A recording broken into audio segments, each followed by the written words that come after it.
अस्सलाम वालेकुम दोस्तों। उम्मीद है आप सब खैरियत से होंगे। प्यारे दोस्तों, थकावट की वजह से आज बिल्कुल भी मूड नहीं था कि कोई वीडियो बनाऊं और आपकी खिदमत में पेश करूं। लेकिन अभी थोड़ी देर पहले एक प्यारे से दोस्त का व्हाट्सएप मैसेज देखकर मजबूर हो गया कि थकावट जितनी मर्ज़ी ज़्यादा हो, लेकिन वीडियो ज़रूर बनेगी ताकि मेरे लाखों करोड़ों मरीज़ भाइयों का भला हो सके। तो लीजिए दोस्तों, आपका ज़्यादा वक्त नहीं लूँगा।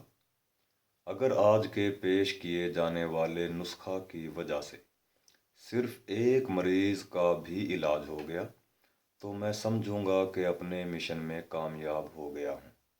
तो सुनिए दोस्तों, मुनीर न्याज़ी कहते हैं कि अब्बा जी के साथ बैठा हुआ था।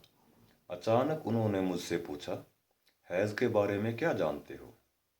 मैंने अपने दिल में अल्हम्दुलिल्लाह पढ़कर अल्लाह पाक का लाख लाख शुक्र अदा किया कि हम भी अब अपने आप को उन आज़ाद ख्याल लोगों में शुमार कर सकते हैं जो अपने घर में हर किस्म के मौजू पर खुल कर बात कर सकते हैं। साथ ही मुझे वो सारे बीते साल याद आ गए जो मैंने अब्बा जी के रोब और दहशत के साथ इस घर के घुन ज़दा माहौल में गुजार दिए थे। मैंने मुस्कुराते हुए कहा, अब्बा जी, हैज़ एक ऐसे सर्कल का नाम है जिससे हर जवान औरत महीने में एक बार गुजरती है। अब्बा जी ने फिर पूछा, तो फिर औरत इस हालत में क्या करती है?